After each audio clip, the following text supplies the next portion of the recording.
و بالای زمین از سبزی میکند، وقتی این آب که بارید تمام مردم مثل سبزه گفت از زمین میبراید. لیس من الانسان شیء الا یبلى، از انسان گفت از استخوان جسد انسان چیزی نمیماند که ناپوسیده ماند الا عجب الظن. پیغمبر گفتند مگر عجب الظن گفتند باقی میماند.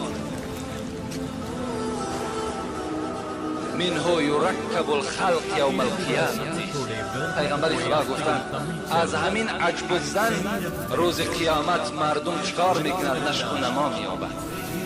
این عجب الظن به شما خبر داده بودیم یک استخوانی هست از قسم پس پشت ما و شماست که خیلی سخت است، همان نمی پوسیده است، در زیر خاک همان سختی هم باقی میمانده است و روز قیامت خداوند از همون ما و شما را چکار میکند؟ بار دیگر باز زنده میگرداند.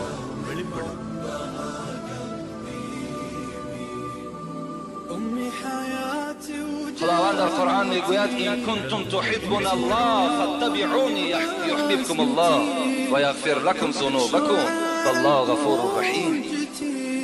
محمد بر تمام بندگان من خبر بده اگر دعوا کنند که ما خداوند دوست می‌داریم، هر آینه پیروی تو شوند، پیروی سنت های تو شوند. یحببکم الله، این صورت من هم اونها را دوست می‌دارم خدا گفت. و یغفر لکم ذنوبکم، بعد دوست داشتنم این که تمام گناه اونها را مغفرت میکنم. تمام بندگان من اگر محب محمد باشند، پیرو محمد باشند، من اونها را دوست می‌دارم. خدای ما و شما خبر می‌دهد و گناه اونها را مغفرت می‌سازد. والذی نفس محمد بیده، پیغمبر خدا گفتند قسم بر آن ذاتی که جان محمد در دست اوست، لا یؤمن احدکم حتی اکون احب الیه من نفسه و ماله و ولده و الناس اجمعین.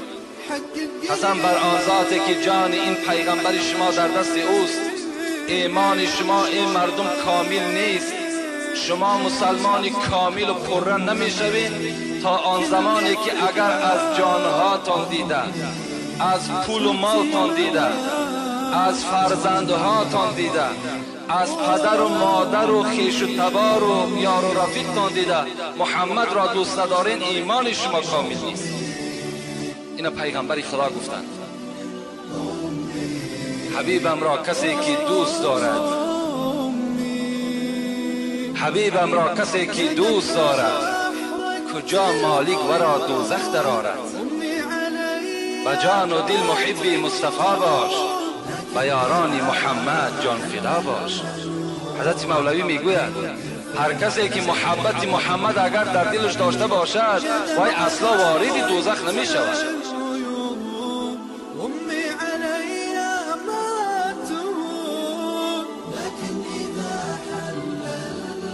فریده میگوید که راوی این حدیث است اهل الجنتی 20 و 100 صفا، روز قیامت جنت 120 صف می شود. عددی را خدا می داند هر صف چند آدم دارد. 80 من هذه الامه و 40 من سایر الامم. پیغمبر خدا گفتند 80 صف این جنتی ها از من است، 40 صف این از تمام پیغمبرهای دیگر است. 80 صف جنتی ها از امت محمد صلی الله علیه و سلم است. دویم نامه اعمال است. خداوند در سوره تکویر میگوید و اذا الصحف نشرت، ما برای شما در روز قیامت نامه اعمال میدهیم که این را باز خداوند در سوره انبیا هم خیلی روشن گردانیده است. و کل انسان الزمناه طائره فی عنقه و نخرج له یوم القیامة کتابا یلقاه منشورا اقرأ کتابک کفی بک اليوم. خدا در قرآن میگوید روز قیامت وقتی شما زنده میگردید، در گردنهای شما نامه های اعمال شما مثل گردنبند وارد کشال میسته. و او را ما کشاده میگردانیم و میگوییم بخوان کتابت را. آن روز شما این کتاب میخوانید، از کردارهای نیک و بدتان شما خود در آن روز آگاه میشوید. فاما من اوتی کتابه بیمینه فسوف یحاسب حسابا یسیرا و ینقلب الی اهله مسرورا. خداوند در قرآن میگوید وقتی که اگر شما را من نامه اعمالتان را به دست راستتان دادم چی میشود؟ فسوف یحاسب حسابا یسیرا. آسانی تو حسابی تو بسیار به آسانی انجام می‌یابد. تو در حالت حساب نجات می‌یابی. و ینقلب الی اهله مسرورا. وقتی که نامه اعمال تو به دست راستی تو داده شد، تو خندان و شادان به نزد اهل خود وارد جنت می‌گردی.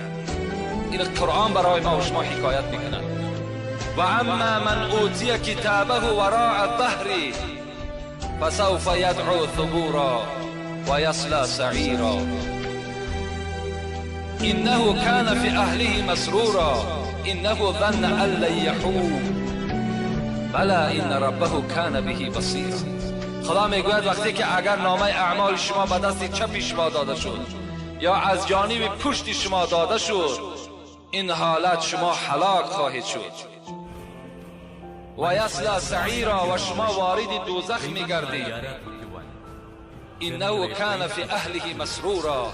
این آدمی که به دست چپ خدا میگوید نامه اعمالش گرفته بود، در دنیا با خانواده خود خیلی خرسند بود.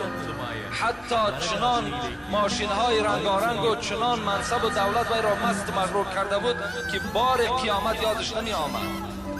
حتی در بین همون اولاد خودش بسیار خوشنوده بود که میگفت که این قیامتم حق نیست، این حسابم حق نیست، نامه اعمالم حق نیست. انه ظن گمان میکرد. خداوند میگوید در گمانش میگذشت. چی میگذشت؟ اینکه دویم باره زنده شدن نیست. لیکن خداوند میگوید بله انه کان، بله میگوید خداوند، بلکه این نامه اعمالم حق است، روز قیامتم حق است و جواب سوال و جوابم حق است. فاما من اوتی کتابه بیمینه فیقول ها اقرأوا کتابیه. در دیگر جای قرآن خدا چی میگوید؟ وقتی نامه اعمال را به دست راست دادیم،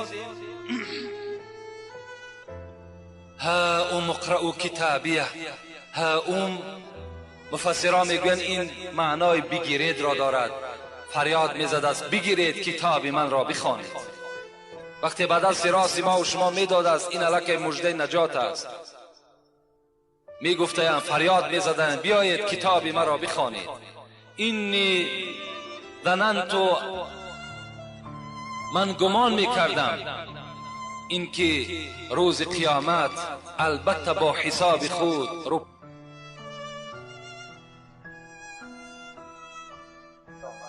که ما با حساب خود رو پرو شدیم.